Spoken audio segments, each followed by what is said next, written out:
好，我係3年班嘅鄧若晴。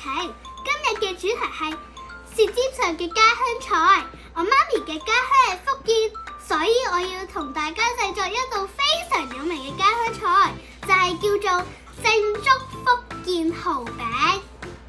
呢個係來自福建嘅傳統小食，外酥內軟，裡面有新鮮嘅生蠔 BB， 仲有蒜仔嘅香味，非常好食。而家我就嚟同大家分享呢個家鄉菜嘅製作方法。呢個就係我屋企嘅廚房，呢個就係我爸爸啦，為我準備材料嘅。呢啲就係今日嘅材料。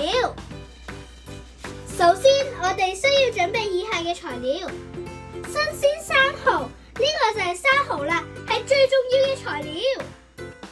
第二係花薯粉，呢個可以令生蠔餅變得 Q 彈又酥脆。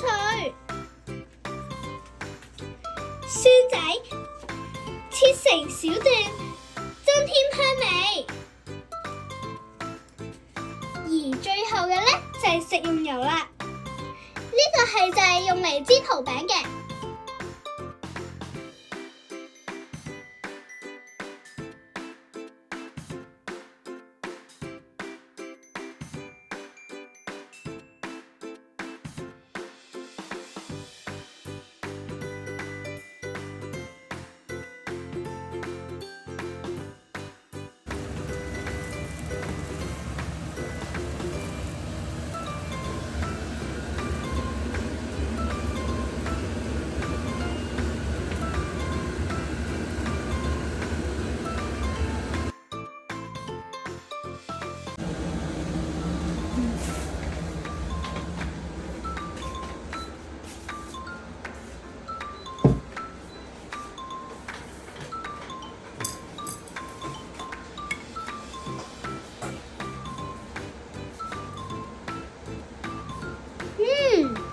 你試下。好啊。好好味喎。等我試食多啖先。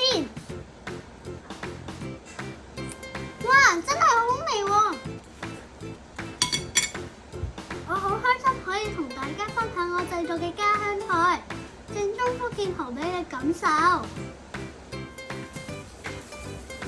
煎蠔餅嘅時候，我發現要有耐心，唔可以心急，因為火候同埋時間都好重要。我仲記得當蠔餅喺鍋裏慢慢變得金黃酥脆嘅時候，嗰陣陣嘅香味讓我忍唔住流口水啊！原來每一道家鄉菜都代表着一個地方同民族，就好似我哋學校有唔同地方來嘅同學，每個家鄉都有屬於自己嘅味道。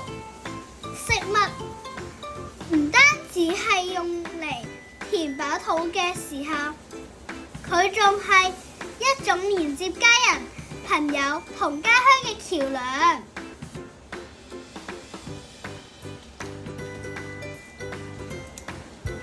我希望將來會有機會可以同大家分享好多嘅家鄉嘅美食，同希望大家可以試一試做福建蠔餅，體驗一下我哋福建嘅獨特